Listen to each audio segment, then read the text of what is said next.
Today I'm going to be telling you guys my nightmare Caribbean medical school story. Don't be like me, y'all. Don't go. In my final year of college, I had just taken Organic 2. Suffered, in my opinion, through Organic 2. And my mom had called me up one day and she was like, hey, do you think about going to this medical school in the Caribbean? I have a associate. What do you think about going to this medical school in the Caribbean? I have a associate. I have a colleague from my work. She works in a hospital. She's an RN. I have a colleague from my work who he was a physical therapist and now he's going to this medical school in the Caribbean. And all I heard was like, one of the things that she told me was, you don't have to take the MCAT. So I was like, oh my goodness, I don't have to take the MCAT. I don't have to focus on organic chemistry. I don't have to focus on physics. So it sounded like a good idea to me because I felt like, oh, medical school is basically like the human body. It's more like anatomy. It's more like pathology. It's not like physics and stuff. So I was just like, that sounds like a great idea, but I didn't do any research. Like studying on the islands, relaxing, you know, just a laid back chill vibe, and I'm learning medicine. It just sounded like such a wonderful idea. Like, why not? Who would not want to do this, you know?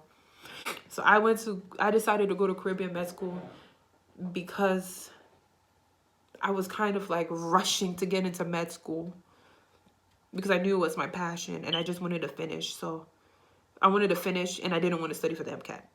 I did not go to one of the Divine 9 or top 4 Caribbean med schools. I went to like a Caribbean med school that's not known. The island was like, so when I first entered into the island, I was flabbergasted. It looked nothing like the pictures that the school showed us. The airport was, I don't want to be rude because it's a third world country. But I was thinking, oh my goodness, it's probably going to get better. It's going to get better from here, you know. And then my landlord, I had contacted him before I had even stepped on the island. So I contacted him. So I had somebody to pick me up from the island. And mind you, when I went to this Caribbean island, I didn't go tour the island first before I decided to settle down there. No. Me and my mom, she was trying to save money. And I didn't work in college. So the first time I ever entered the island is when I was about to start school on the island. And everybody else had their parents with them. I had 50, I'm not exaggerating. I had 50-year-old classmates who had brought their parents with them. And here I am, 22-year-old girl, fresh, coming into this island with no experience. Didn't ever travel before by myself. So it was definitely a culture shock. And all the roads were like a two-way street. It was like underdeveloped in my opinion. Like there were sandy roads, there was dogs everywhere, there was goats, there was roosters, there was chickens. It was really hot because I think I went in the summer. It was a culture shock. And I remember when the landlord, he took me and my roommate out to go and get some food. And we went to this little hut. Like the restaurant was in a little hut. And he was like, yeah, this is one of the best places to eat at. This is so good. I went there and it was a little hut, okay? It was a little hut. And to be honest, the water on the island was not clean water. I had a roommate who, she said she was taking a shower. The water from the shower, a little bit of it got in her eye. And she said her eyes ain't never been the same. I had a friend, she said that she was washing her hair. A little bit of the water got into her ears. Her ears ain't never been the same. You know, one time I saw parasites, a nematode, I don't know what it was. I saw this little white wormy thing in the water when I was washing dishes. My landlord, she would put like chlorine in the water and it would be like a cistern water and stuff. And even like the government water. One of my classmates had like a research project and they were testing the government water on the island. And even that water was dirty. Like, and the whole island was like 16 miles long, but everything was like spaced out everywhere. Everything was spaced out everywhere. Even though the whole island was 16 miles, like the school would be here, the store would be here, the other store would be here, the grocery store would be all the way down there, and then the Chinese food place would be right there. Everything was far apart, so you needed a car. So I made the mistake of going to this island with no car, with a single mom supporting me.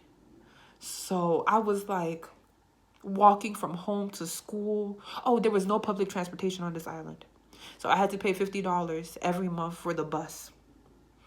Everything on the island was shipped. They even shipped water on the island. They shipped bananas on the island. They shipped pineapples on the island. Everything you think an island should have naturally, they were shipping it to the island. The only thing they did not ship, and they still shipped it anyway, was salt. They had their own salt, and they shipped that on the island too. The weekends, walk 2-3 miles to the grocery store. When money was, the only sales they had was when when something was expiring, about to expire or already expired. That's when that item was on sale. So I would often get expired turkey bacon, put it in the freezer. I would get expired apple juice because those were the cheapest things, and I was trying to get a bang for my buck because everything on this island was expensive. Oh, there was dogs on the island without leashes, dangerous dogs. One time I remember walking home one day from school and the dog was barking. These are big dogs. The dogs were barking. They're about to attack me. I'm over here screaming to the neighbor, help, help, help. And the neighbor is looking at me like I'm dumb. You can't miss a day of class. You gotta go to class every day, 8 a.m. till 5 p.m. You can't miss a day of class or they'll deduct points from you. The teachers, most of them were from India. We had an Indian American in my class. She was crying because she was like, I'm Indian. I can't even understand this teacher, and I'm Indian as it comes. My family's Indian. I can't understand what this teacher is saying.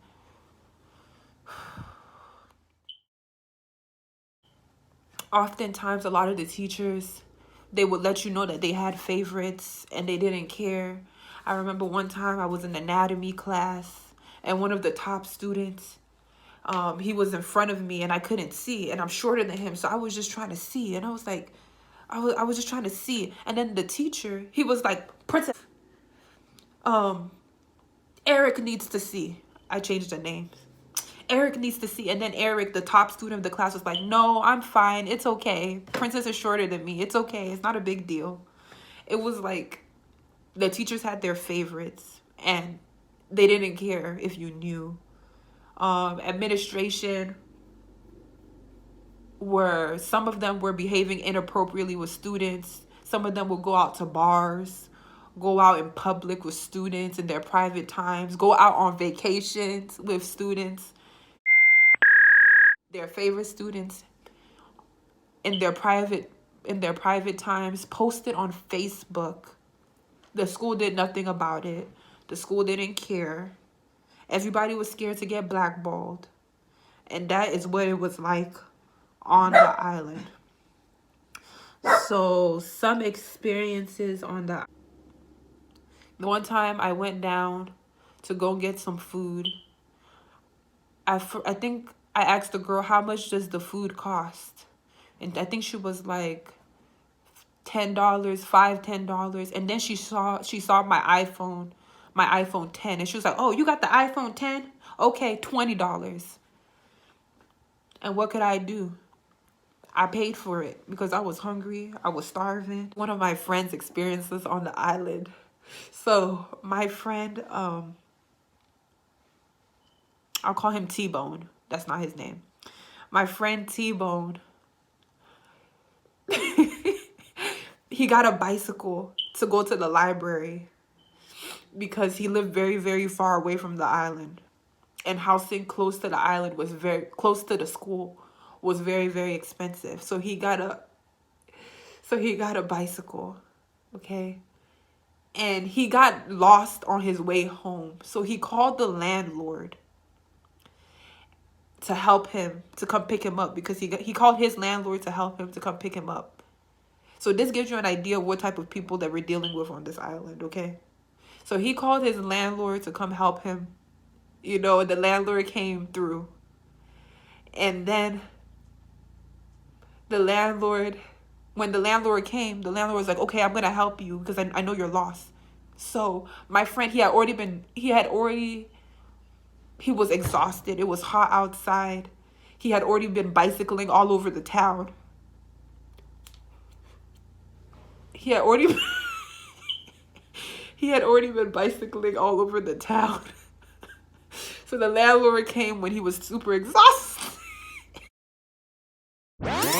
The landlord was like, okay, follow me. The landlord got into his car while my friend was riding the bicycle behind him, trying to keep up. So that's how the landlord helped him out. The landlord showed him how to get back to the house. But instead of like putting the bicycle in the back of his truck and letting my friend come in the car, no. The landlord said, follow me, and let him ride the bicycle after him, even though he had been lost and been riding around the whole island trying to get back. And also occasionally when my friend would ride his bicycle, there would be dogs, local dogs, chasing him. Okay, so that was some experiences on the island. This island, it was like stepping back, well, in my opinion, it was like stepping back into 1983, 1973. I thought because I was going to a majority black island that people would be less discriminatory. I think that's the word. People would be less discriminatory. But what ended up happening is that the locals would treat or people who are Americans that were black, they would treat them badly. And I think it's because most of the tourists that come are white, and they assume that the white people are rich. So they would treat a lot of the black students really badly. I remember one incident when I was in the library and I had a coffee. Me and my friend, my Hispanic friend, we had a coffee and we went into the library, into a study room to do our work, get prepared for a test. And the librarian, she was like running up the stairs like Usain Bolt, because we decided to bring coffee in the library in a closed container. And literally 2 inches from us was a white girl with a whole Chinese buffet laid out and spread out and everything, eating right in the open. And my Hispanic friend was like, how are you going to get mad at us when this girl right here literally got a whole buffet meal right here? And then the librarian changed her tone and she was like, oh, thank you for telling me. And this stuff happened on a daily basis, to the point where a lot of the white students, they realized it and they took advantage of it. They took advantage of the fact that they were getting treated better on the island. The students in the school would segregate themselves. Like you see the white students and you see the black students and you'd see like the Asian students. And it was a mess. Also, a lot of the students on the island, they were desperate. Everybody hid their study materials from each other. People would get on the island because we're staying there in the island 3 months, 4 months, 5 months. I forgot how long we would stay on the island. And you would feel so isolated. You're in an island surrounded by nothing but a body of water. And I would call my mom, begging her, like, please call me more. Please call me more. And I remember even the first time the first day I landed in the island, I called my mom and I said, you know what? It's okay that we took a loss on this money. I'm going to study for the MCAT. I'm going to do it the right way. There would be students that had unfair advantages, and the teachers knew, the administration knew. I remember when I was in MD4, which is my 4th semester of medical school, we had a research assignment that we had to do. Guess who was one of the people editing our research assignment? Our research assignments. It was somebody in my very class. When we would tell the teachers that wasn't fair and that was inappropriate, they would tell us to get over it. It is what it is, you know. Okay, I'm continuing my story on the train. So when I arrived at the island, I was so optimistic. I was an extrovert. When I left the island, I was an introvert. I felt beaten down. I felt learned helplessness on that island. And then now I feel okay again. I feel a little bit like myself again. I no longer have that learned helplessness. I no longer feel beat up. But I have now become an introvert. And it's going to take some untraining to feel okay like I did before I ended up on the island. And there's nothing wrong with being an introvert. I'm just saying that I came on that island empowered, and I left that island not even knowing who I was, feeling distraught. And now I feel okay again. Now I feel empowered again. Now I feel like I can make it again now that I'm off that island. Yeah. That experience really mentally did something, in my opinion. But I'm okay again now. Thank goodness. And I decided not to stay once I found out step 1 became pass or fail, because I did not feel comfortable staying at a school that made it so clear they didn't care about us, didn't help people with the application process for ECFMG, didn't help people learn, didn't help people register to take the step 1, and who gave out bad, horrible student loans. So that's the reason why I had to go. And then also the National Board Medical Examination for the school that I went to in the Caribbean, I was having a hard time passing that. And I was like, even if I do pass this, I don't feel comfortable taking the step 1. Like, this is such a huge exam. I want to know what I'm doing, you know, and the school didn't prepare me for that. And I know I'm more than capable.